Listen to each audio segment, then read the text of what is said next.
இப்போ போகிற போக்கு பார்த்தா போர் இப்போதைக்கு முடியாது போல இருக்குது. போரே முடிஞ்சாலும் நான் ஹார்மோஸ் வளைகுடா வழியாக வர்றதுக்கு நான் இவ்வளோ டாலர் நான் நிர்ணயிப்பேன் அப்படின்னு சொல்லிட்டு ஈராக்கு சொல்லியிருக்கிறதுனால பல கமர்ஷியல் கப்பல்கள் ரொம்ப ப்ராப்ளம் ஆகிருக்கு. கண்டிப்பாக ஆயில் விலை ஏறும், பெட்ரோல் விலை ஏறும், கேஸ் விலை ஏறும், எல்லாமே இருக்குது. அவ்வளோ பிரபலமாக இருந்த அந்த ராமன் பிள்ளை அவரை செய்த ஒரே ஒரு தப்பு பற்றி தான் இங்கே பேச போகிறோம். அதனால தான் அவருடைய ராயல்ட்டி போயிடுச்சு. நம்ம கண்ட்ரியில் என்ன வளம் இல்லை இந்த திருநாட்டில், ஏன் கையை ஏந்த வேண்டும் வெளிநாட்டில் ஏற்கனவே கவியரசு கண்ணதாசன் பாட்டு பாடியிருக்கார். அந்த ஆயில்ன்றது ஒரு மாஃபியா மாதிரி கொண்டு ஒரு ஸ்கேம் பண்ணி அந்த ஆயிலை வாங்கினாதான் இந்தியாவுக்கு அப்படின்ற மாதிரி கொண்டு வந்துட்டாங்க. க்ரூட் ஆயில் வாங்க வேண்டிய அவசியம் இந்தியாவுக்கு இல்லை.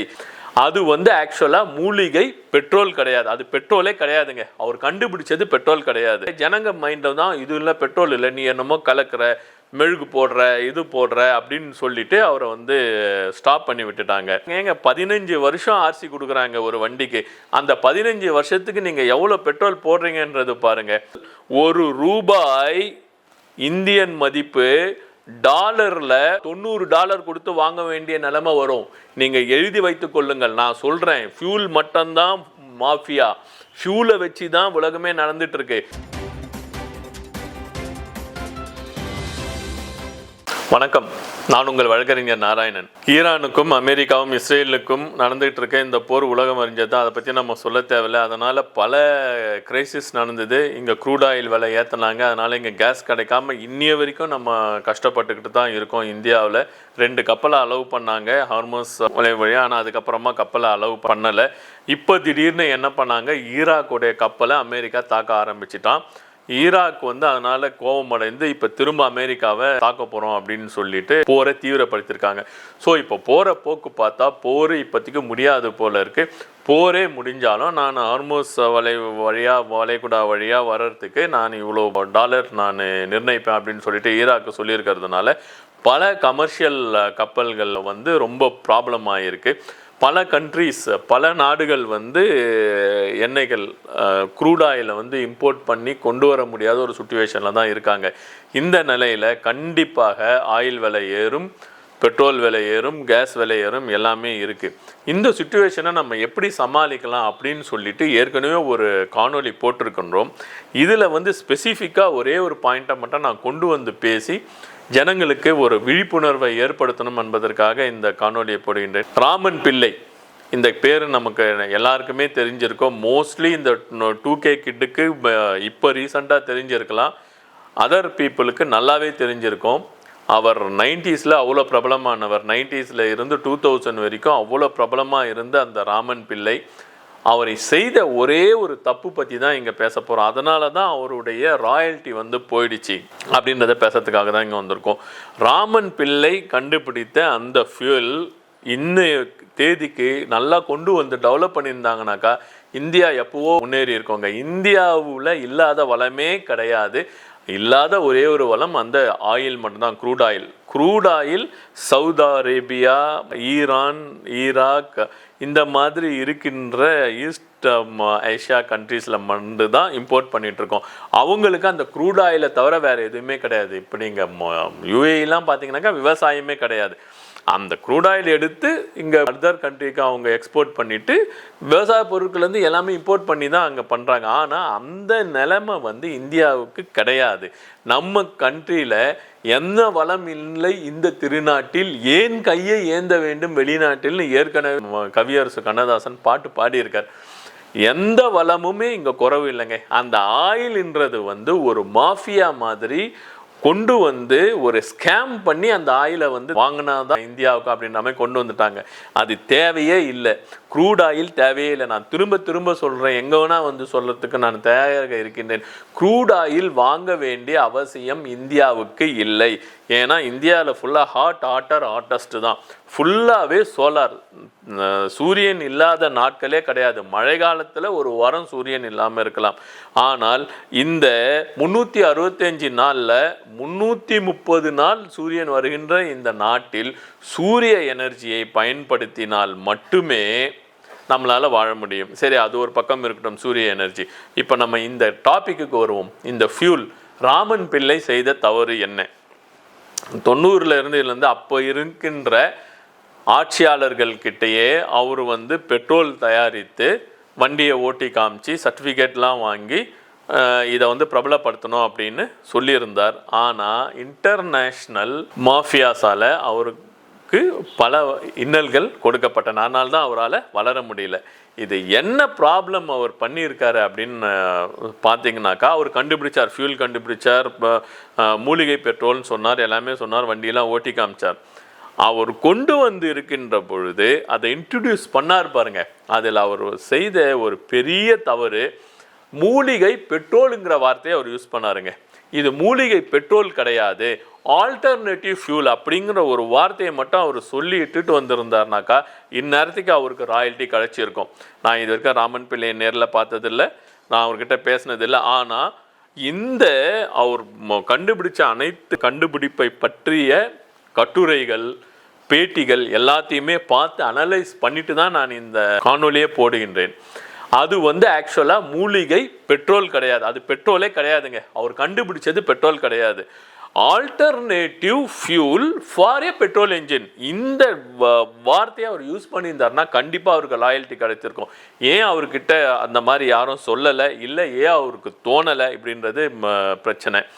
ஆனால் இப்போவும் ராமன் பிள்ளை நல்லா ஆக்டிவாக தான் இருக்கிறாரு. அவரு கொஞ்சம் என்கரேஜ் பண்ணி கொண்டு வந்தோம்னாக்கா இது மூலிகை பெட்ரோல் அல்ல, அவர் கண்டுபிடிச்சது பெட்ரோலே இல்லைங்க. ஆனால் பெட்ரோலில் ஓடுகின்ற ஒரு என்ஜின் இவர் கண்டுபிடிச்ச இந்த ஆல்டர்னேட்டிவ் ஃபியூல்லையும் ஓடும் அப்படிங்கிறது தான் உண்மை. அவர் பெட்ரோலு பெட்ரோலு பெட்ரோலுன்னு சொன்னதுனால ஜனங்க மைண்டில் தான் இது இல்லை, பெட்ரோல் இல்லை, நீ என்னமோ கலக்கிற, மெழுகு போடுற, இது போடுற அப்படின்னு சொல்லிட்டு அவரை ஸ்டாப் பண்ணி விட்டுட்டாங்க. அண்ணா யூனிவர்சிட்டி ஆகட்டும், அவர் போன ஒரு நல்ல யூனிவர்சிட்டி ப்ரொஃபஸர்ஸ்லாம் அவர் எதிர்க்க அவர் அந்த ரிசர்ச் பண்ணும்போது இது பண்ணிட்டாங்க. இவர் என்ன சொல்லியிருக்கணும், ஐயா இது பெட்ரோல் அல்ல, இது மூலிகையில் ஓடுகின்ற பெட்ரோல் என்ஜினுக்கான ஒரு ஆல்டர்னேட்டிவ் ஃபியூல், அவ்வளோதான் அப்படின்னு சொல்லி அதை ஒரு பேட்டர்ன் பண்ணி ராயல்ட்டி வாங்கியிருந்தாருனாக்கா இந்நேரத்துக்கு இவ்வளோ ஃபேக்ட்ரியில் போட்டு நல்ல மேனுஃபேக்சரிங் பண்ணியிருக்கலாம். எனக்கு நல்லாவே தெரியும், அவர் சொல்கிற அந்த மூலிகை எங்கே வேணா கிடைக்கும் அப்படின்னு சொல்கிறாரு. 50 ரூபாய்க்கு பெட்ரோல் கொடுக்குறேன், 5 ரூபாய்க்கு பெட்ரோல் கொடுக்குறேன்னு அப்போவே சொல்லியிருக்காரு. 90லேயே நான் 5 ரூபாய்க்கு பெட்ரோல் கொடுக்குறேன் அப்படின்னு சொல்லியிருக்காரு. 95லலாம் ஒரு பெட்ரோல் விலை 22 ரூபாய் அந்த ரேஞ்சில் இருந்தது. அப்போவே அவர் 4 ரூபாய்க்கு பெட்ரோல் கொடுக்குறேன் அப்படின்னு சொல்லியிருக்காரு. இப்போவும் அவர் 1/3 பாகத்துக்கு என்னால் பெட்ரோல், அதாவது பெட்ரோல் நம்ம சொல்லக்கூடாது, ஆல்டர்னேட்டிவ் ஃபியூல் கொடுக்க முடியும் அப்படின்னு சொல்லியிருக்காரு. ஏன் இந்த மாதிரி ஒரு ராமன் பிள்ளையை வளர்த்து அந்த பெட்ரோல் போட்டு ஓடட்டோமேங்க? ஏங்க 15 வருஷம் ஆர்சி கொடுக்குறாங்க ஒரு வண்டிக்கு, அந்த 15 வருஷத்துக்கு நீங்கள் எவ்வளோ பெட்ரோல் போடுறீங்கன்றது பாருங்கள். பெட்ரோல் போட்டு அந்த வண்டி ஓட்டி வண்டியினுடைய தேய்மானம் எல்லாம் கணக்கு பண்ணிங்கனாக்கா 15 வருஷன்றதை 15 வருஷத்துக்கு எல்லாருமே யூஸ் பண்ணுறோமா? இல்லையே. Most of the people, 60% of the பீப்புளுக்கு பைக் ஆகட்டும், கார் ஆகட்டும், ஒரு 7 வருஷம் 8 வருஷம் இருக்கும்போதே வித்துடுறோம். அப்படி இருக்கும்போது இந்த ஆல்டர்னேட்டிவ் ஃபியூல் போட்டு வண்டியை ஓட்டுகின்ற பொழுது 7 வருஷம் 8 வருஷத்தில் வித்துட்டு போனீங்கன்னா உங்களுக்கு இன்னும் லாபம் கிடைக்குமே. அதுக்கப்புறம் வாங்கி ஓட்டுறவங்க என்ன பண்ண போகிறாங்க, ரொம்ப லோவர் கிளாஸ் பீப்புள், அதாவது ரொம்ப புது வண்டி வாங்க முடியாதவங்க தான் அந்த பழைய வண்டிங்களை வாங்குறாங்க. அந்த பழைய வண்டி வாங்கி அந்த பெட்ரோல் போட்டு யூஸ் பண்ணுறவங்க அப்பப்போ சர்வீஸ் பண்ணி அந்த வண்டியை யூஸ் பண்ணிக்க போகிறாங்க. இதனால் என்ன ப்ராப்ளம் வரப்போகுது? இதனால் பெரிய பெரிய கம்பெனிங்களுக்கு என்ன ப்ராப்ளம் வரப்போகுது? இதை பாலிட்டிக்ஸ்னால தான் இதை நிறுத்தினாங்க அப்படிங்கிறது 200% உண்மைங்க. இது இந்த மாதிரி அவர் கண்டுபிடிச்ச அது பெட்ரோல் கிடையாது, ஆல்டர்னேட்டிவ் ஃபியூல். ஆல்டர்னேட்டிவ் ஃபியூலுக்கான என்ஜினை கண்டுபிடிங்க. எங்க இந்தியாவில் இல்லாத ரிசர்ச் சென்டருங்களாங்க? இந்தியாவில் எவ்வளவோ R&D ஃபேக்ட்ரிஸ் இருக்குது. அவரை இட்டுட்டு போங்க, ஐயா நீ சொல்ல வேணாம், நீ எனக்கு நீங்கள் என்ன கலக்குறீங்கன்னு சொல்ல வேணாம், எனக்கு அந்த பெட்ரோலில் ஆல்டர்னேட்டிவ் ஃபியூலே எனக்கு கொடுங்க, அந்த ஆல்டர்னேட்டிவ் ஃபியூலை வச்சு நாங்கள் இன்ஜின் கண்டுபிடிக்கிறோம்.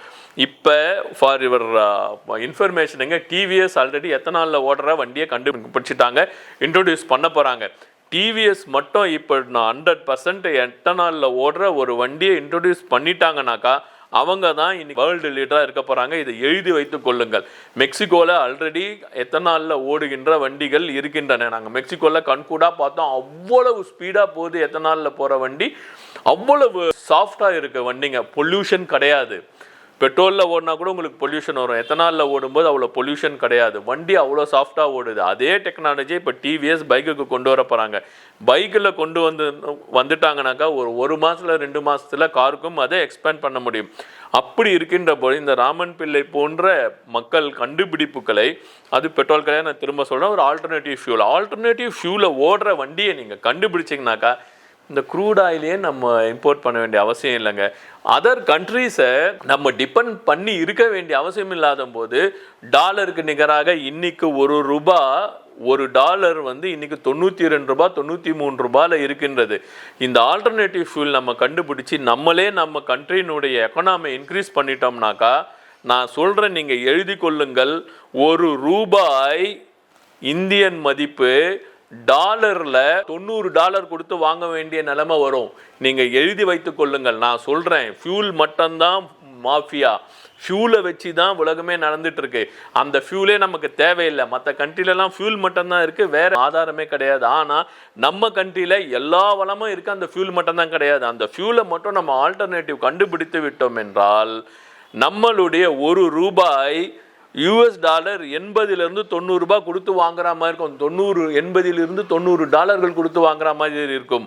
இதை வரவிடாமல் பாலிடிக்ஸ் பண்ணுறதுனால தான் இந்தியா இப்படி டவுனில் இருந்துட்டு இருக்கு. அட்லீஸ்ட் இனிமேலாவது ஜனங்க முடிச்சுக்கிட்டு இனிமேல் வருகின்ற பொலிட்டிக்கல் லீடர்ஸாவது இதை எடுத்து ராமன் பிள்ளை போன்ற மக்களை ஊக்குவித்து அந்த ஆல்டர்னேட்டிவ் ஃபியூலை ஓடுற இன்ஜினை கண்டுபிடிச்சாங்கனாக்கா கண்டிப்பாக இந்தியா முன்னேறும். நன்றி, வணக்கம்.